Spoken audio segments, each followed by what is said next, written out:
welcome to Bar Math. Today I'm doing a series of videos on linear and exponential models. In 1992, a town had 3,150 people.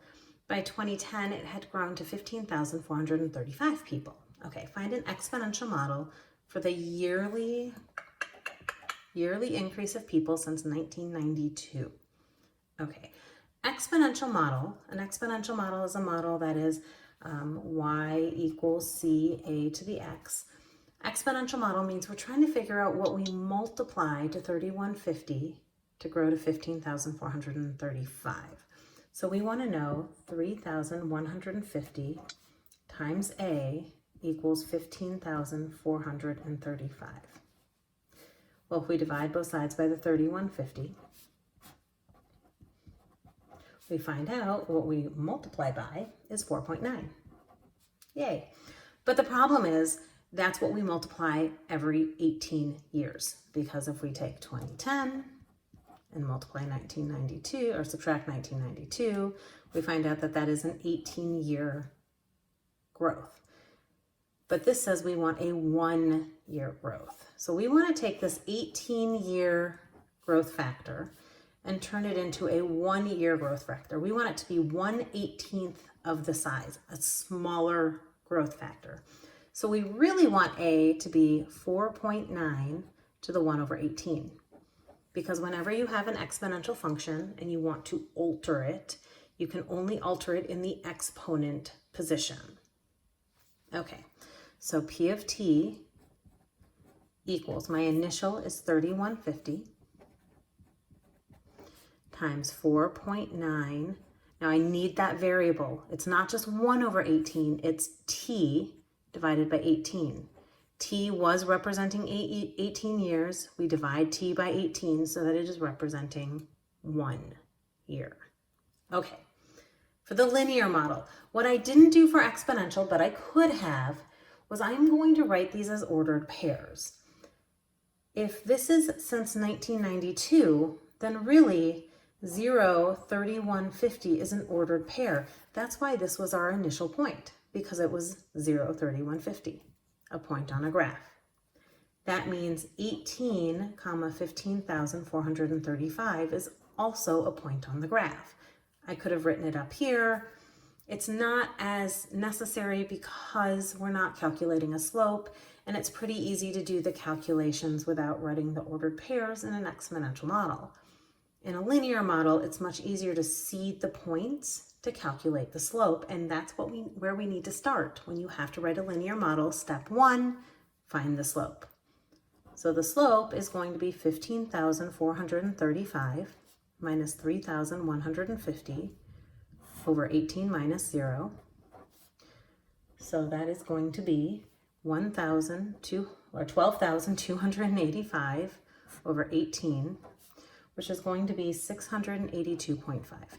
Now, I usually go on and on about fractions and the superiority of fractions. However, in an application problem where decimals are going to be happening, rounding is going to be happening, it's okay to go to decimal. All right, P of t is 682.5 t plus my initial. Once again, we have our initial plus 3150. All right, so there we go. We have our exponential, we have our linear. Find the number of people in 2020 for each model. Okay, so we will start with the exponential model. So 2020 minus 1992 is 28 years. For my exponential model, P of 28 is 3150 times 4.9 to the 28 over 18. And when we throw that into our calculator, we get 37,320.6. I've never seen 0.6 of a person, so we'll say that's 37,321 people. For our linear, we have P of 28 is 682.5 times 28 plus 3,150. And we throw that into our calculator and we just get 22,260 people. So though we had the same number of people in 1992 and the same number of people in 2010, by, another 10 years later, we're like 15,000 people different because the exponential will suddenly take off. This is the difference between having our exponential and our linear. They cross in 2 points, but that exponential will eventually just take off. Okay, determine the year the population equaled 20,160 for each of the models. Okay, so I'm gonna bring this really far up so we can really see the work. So for the exponential,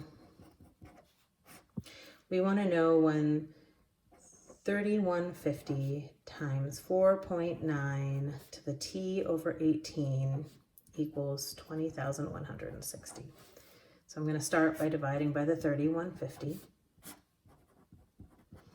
So 4.9 to the t over 18 equals 6.4.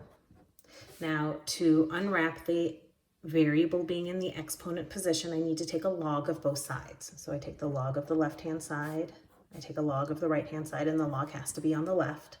The reason I take a log is because logs are exponents and kind of have the control over exponents. There's a rule called the power, or a property called the power property, which allows an exponent in an argument of a log to come out front as a multiplier. So I have t divided by 18 times log of 4.9 equals log of 6.4. I can then divide both sides by log of 4.9. So that t over 18 equals 1.168. And when I multiply both sides by 18, t is equal to, it rounds to 21.